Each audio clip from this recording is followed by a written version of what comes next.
guest on Let's Tea Party is going to be my daughter Rachel.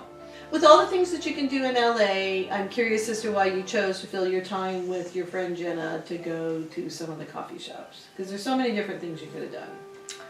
Her and I have always been big coffee drinkers, and I mean, we love our traditional Starbucks, but every Starbucks looks the same, essentially. And so it's fun to find different themes, and we love Instagram. We love taking Instagram posts. We love being inspired by Instagram. And so that's where we found them all. People we follow, or, posts that were recommended to us. We checked them out if we were in the area and went to them.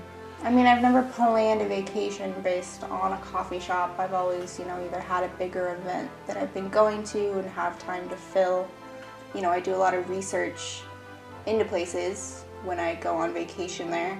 Typically involves where I'm going to eat and, consume coffee. It seems like the more brilliant colored or lively atmosphere that there is, the more interest there is. Yeah, I mean, anything that will, create a good photo, put that one on the list so that we, get something else out of it, just besides a cup of coffee. Is the coffee, where does that factor in? Does it matter whether it's good or not? It does.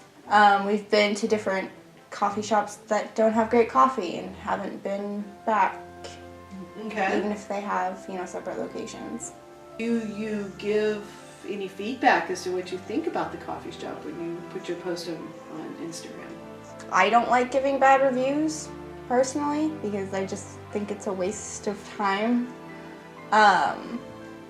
I just won't go back if I don't like it. Was the Hello Kitty Cafe like your first coffee shop that you went to, or? It was the first coffee shop that I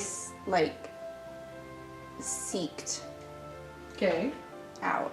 It's pink and it's Hello Kitty and it's cute, and honestly the coffee's not great, but their tea and their food is really good. And so I've been to all 3 different kinds.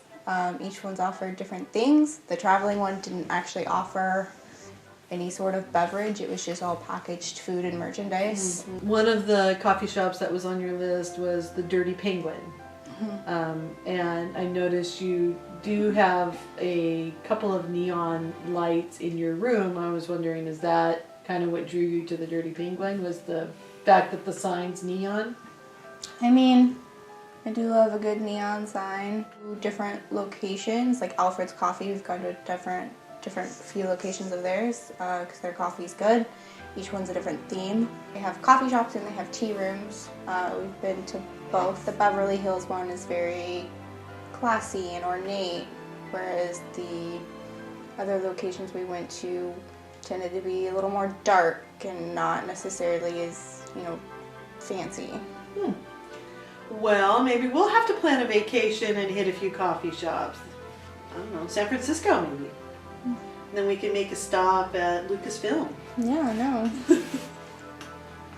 Well, I wanted to thank you by coming, by having a traditional tea party, because we've been having tea parties for a long time. Would you like a cup? Sure. Thank you for joining me today, Rachel.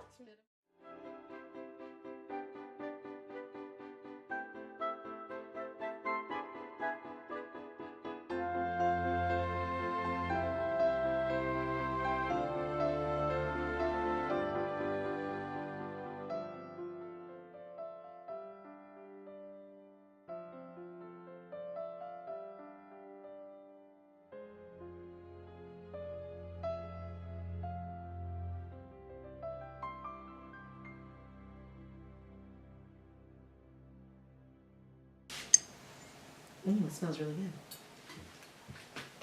Mm-hmm. Did you want some honey? Yeah. It needs a little honey, doesn't it? Okay. Here, let me get one of these lovely.